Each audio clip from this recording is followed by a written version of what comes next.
natural, pero también con nuestra historia. Aprender para también cuidar, perpetuar, y sabemos que nos ha enseñado muchísimo a todo esto. Además lo vemos recorriendo las calles del Gran Concepción, haciendo estas caminatas, haciéndonos mirar la ciudad de una forma distinta.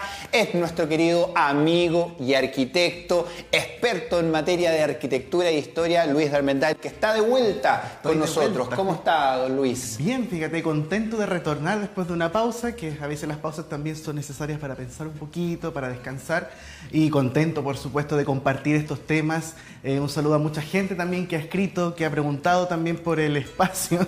Pero bueno, aquí estamos de vuelta y, como bien dices tú, ver la ciudad con otros ojos, mirar justamente lo que nos rodea, aprender de nuestras calles y también de los espacios que pasamos día a día, digamos, que son parte del cotidiano, pero que esconden tantas historias y tantas cosas lindas también. Y eso es increíble, porque yo he hecho ese ejercicio, tanto aquí o donde voy en general. Porque uno habitualmente dice, voy a pasar por el mismo lugar, ya me da lo mismo, voy mirando por otros lados, ya me conozco todo. Exacto. Pero es cosa de levantar un poquito la mirada y van apareciendo cosas que no habíamos visto. Que no habíamos visto, de repente una baldosa, un balcón, una ventana, cosas que pueden sonar súper simples, un poco obvias, pero pueden cambiar incluso la manera en que vemos una manzana entera, un barrio, etcétera. Es bien interesante ese efecto. Y obviamente hay lugares emblemáticos en la comuna de Concepción, particularmente, que mezclan la naturaleza con la arquitectura y la historia, como es el caso del Parque Ecuador. Hace poquitito se viralizó un video de que estaban vendiendo un castillo que está ahí a la subida del Cerro Caracol, pero que claro, tiene también esa historia que contar y que se perpetúe también para quien lo vaya a comprar. Exactamente, sí, yo vi el video, fue un poco chocante verlo, así como, wow, una obra tan icónica que esté a la venta, pero bueno, es un bien particular y ojalá que quien compre ese inmueble efectivamente lo ponga en valor, porque hace unos años fue restaurado de manera muy buena. Trabajaron varios arquitectos y Carlos Inostroza trabajó también en ese proyecto. Entonces es un edificio que claramente marcó el Parque Ecuador y por supuesto nuestra ciudad. Y esto, claro, tuvo un origen antes de ser concretado, claro, pero partiendo desde los planos. Sí, mira, si uno ve el plano de 1863, porque hoy día vamos a hablar un poquito del... 1863, hoy día vamos a hablar del parque, pero bien atrás en el tiempo. Vamos a hablar del parque más bien antiguo y del entorno, de los orígenes y también de la arquitectura que se construyó alrededor de él, pero la arquitectura inicial. Y si vemos un plano de 1863, aparece esta porción, esto es el Cerro Caracol, para la gente en la casa, lo que está abajo, todas esas manchitas son el cerro y lo que se ve arriba son las manzanas, ¿ok? Aquí ya empieza la ciudad. Aquí empieza la ciudad y cada manchita oscura son los edificios más o menos destacados dentro del plano. Ya. Calle Las Delicias. Calle Las Delicias, la Alameda de Las Delicias de Concepción. ¿Y qué crees tú que son esos puntitos negros que se ven ahí justamente? Paso peatonal, caminata. Paso peatonal, son árboles. ¡Árboles! Son álamos, porque originalmente esta porción de tierra que tenía que quedaba básicamente entre la ciudad y el Cerro Caracol era la Alameda de Concepción. O sea, guardando el estilo de árbol, pero como la entrada a Chillán Viejo. Exacto, es una buena referencia. De hecho, claro, no son álamos los que están en Chillán Viejo, pero el efecto era similar, ejercicio de estar como resguardado por grandes árboles, en este caso los álamos, que quizás la gente en la casa va a tener la referencia del tremendo árbol alto y flaquito, ¿cierto?, que se ocupaba mucho en el campo para marcar la zona de los fundos, para delimitar y marcar los accesos.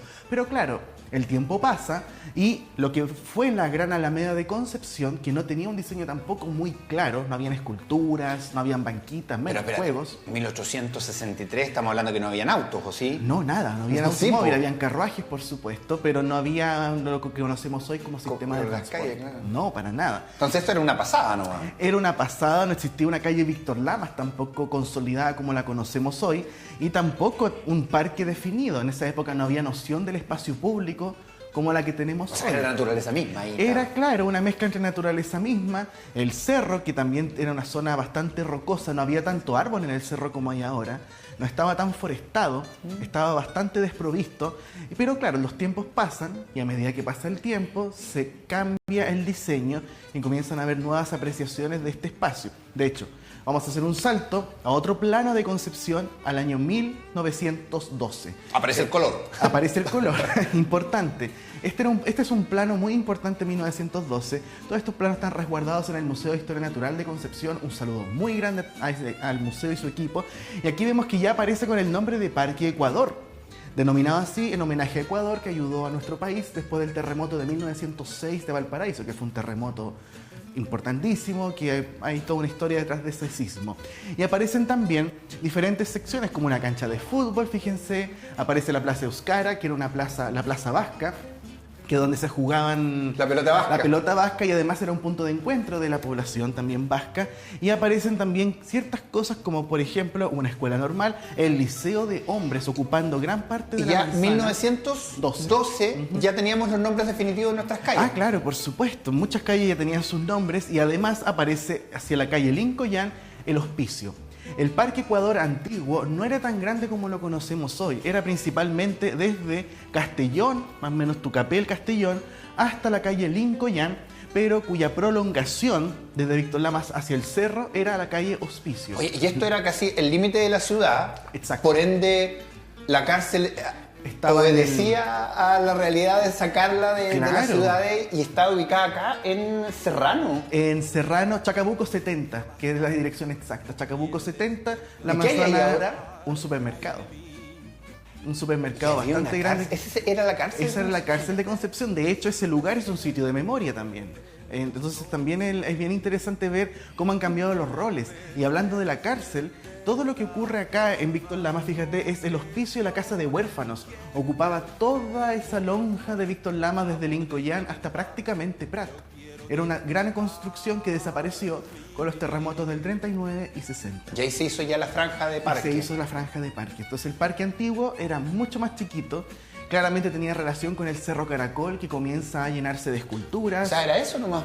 Era solamente eso. Y unas vistas para que la gente se haga una idea en la casa, la Plaza Euskara, ahí donde estaba la pelota vasca. Donde estaba la pelota vasca, ¿cierto? Cerca de Colo Colo. Y una vista de la antigua Alameda, para que vean justamente los álamos, claro. Toda la sucesión de arbolitos, uno al lado del otro, ¿cierto? Acá vemos a Don Martínez de Rosas, esto es Caupolicán, si se fijan. Oye, había harta roca. Claro, ¿no? sí, de hecho el Cerro Caracol no estaba tan forestado en aquel entonces, era más que nada roca y malecitas que crecían y arbustos. Después, con las décadas del siglo XX, las primeras, comienza un paulatino proceso de forestación y al mismo tiempo de incorporar diseño. O sea, kiosquitos, bancas, esculturas. Aún no había una noción, por ejemplo, de poner skatepark, juegos de agua. Pero se fue adaptando a los tiempos. Claro. Y ahora es interesante ese ejercicio que nos vienes contando porque esto fue casi política de Estado. Porque tienen que haber pasado varios municipios a lo largo de toda la historia, algunos más, otros menos, pero que seguían con este concepto. Bueno, y eso es muy importante lo que mencionas, Luis, porque hay una idea también central del espacio público. Basta ver lo que pasó en Santiago con el Cerro Santa Lucía y Vicuña Maquena, de cómo transformaron este peñasco de roca en pleno centro de Santiago en un parque público, que hasta el día de hoy es uno de los más importantes de Chile. Lo mismo, en otra escala, por supuesto, se realiza con el Cerro Caracol y también con el Parque Ecuador, el cual comienza también a consolidarse y la arquitectura que se construye alrededor del parque también cambia. Víctor Lamas tenía casas de adobe, tenía casas bastante pequeñas, humildes, austeras, que son demolidas para dar paso a palacios. Exacto. Para dar paso a palacios, a edificios educacionales, religiosos, etc. Porque volvemos al mismo concepto. Estábamos hablando de la periferia de Concepción.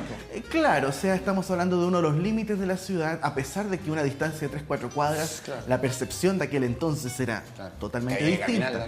Claro, aquí tenemos a Aníbal Pinto, esquina Víctor Lamas. Cuando ya se cortan los álamos, se rediseña el Parque Ecuador, se llama Parque Ecuador, y fíjate cómo cambió el diseño. Ahora hay senderos. Ahora hay una configuración mucho más elaborada, mucho más detallada. Esta manzana de acá es el Liceo de Hombres. Aún no se construye el Liceo Enrique Molina. Esto es Aníbal Pinto, esquina Víctor Lamas. Qué lindo ese edificio. Exacto. La arquitectura que se construye muy en la onda neoclásica. Para que la gente se haga una idea en la casa, arquitectura con arcos, con columnas, con ornamentos. Muy propio de fines del siglo XIX y principios del XX. Y el álamo también ahí.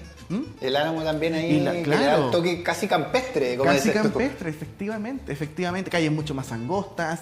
Es una ciudad que todavía está como dando ciertos pasos. René Lubel, en su libro Crónicas y Semblanzas de Concepción, escribía que hacia el año 1900 Concepción todavía era una ciudad bastante abúlica, chata y como un poquito colonial. Sí. Y que claro, era una característica de Concepción en aquel entonces.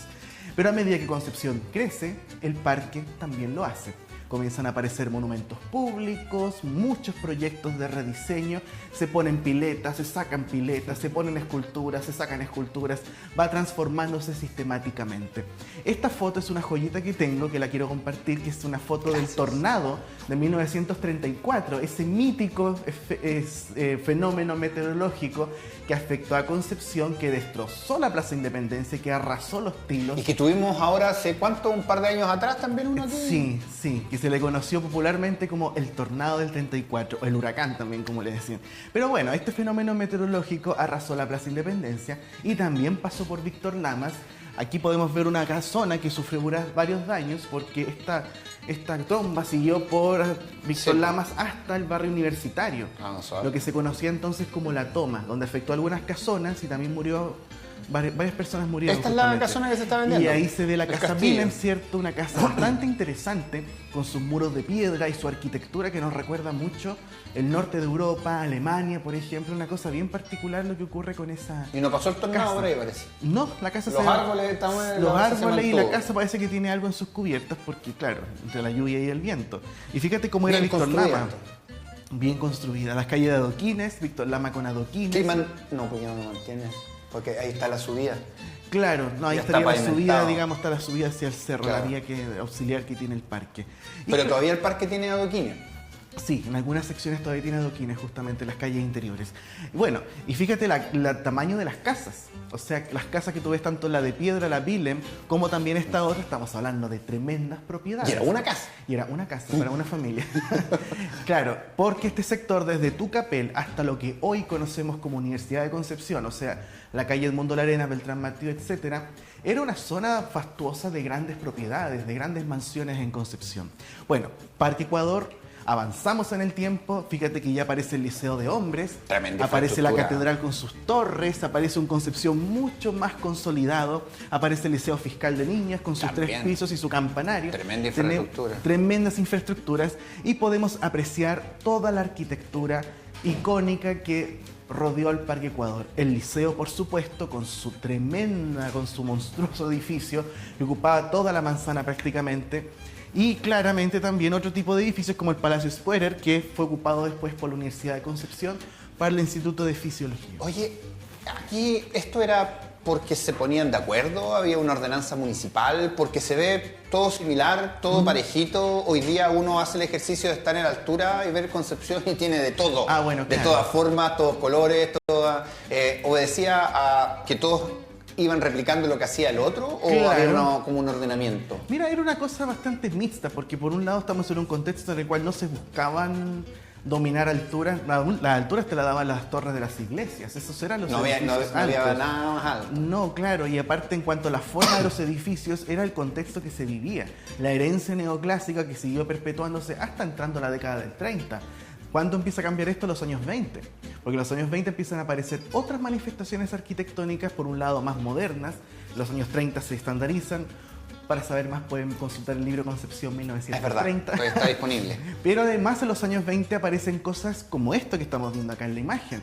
La iglesia sacramentina, que se distancia de esa época neoclásica y se propone un edificio neogótico. Hermoso. Con una aguja calada, con todo lo que conlleva una arquitectura gótica. Hartas puntas tenía. Mucha punta. Fíjate que es como tener una arquitectura tipo Notre Dame, sí, pero en Concepción más chiquitita frente al parque. Mira, y esa, no sé si se pusieron de acuerdo, pero sigue la misma línea. Bueno, esa que tú ves ahí es una iglesia mucho más antigua. ¿Por qué? Porque la Sacramentina es recién de 1923 aproximadamente. No era tan, parece antigua, pero no era tan antigua. En cambio, esta que tú ves acá, esta sí era antigua. Porque este era el monasterio de las Trinitarias. Las Trinitarias en la manzana, que hoy en día hay un pasaje con ese nombre donde están juzgados justamente, donde se van a pagar los partes. Claro, hay hartas cúpulas para allá. Bueno, ya pasa la industria muchas, también. Claro. Por ejemplo, acá tú ves algo que tiene que ver con la iglesia de Santo Domingo, la Sacramentina, Trinitarias, acá al fondo San Ignacio, la Catedral y muchas otras iglesias que tenían sus torres, como San Agustín o San Juan de Mata, que no alcanzan a verse en la fotografía. Pero mira, aquí el parque comienza a tener juegos infantiles, ¿te fijas?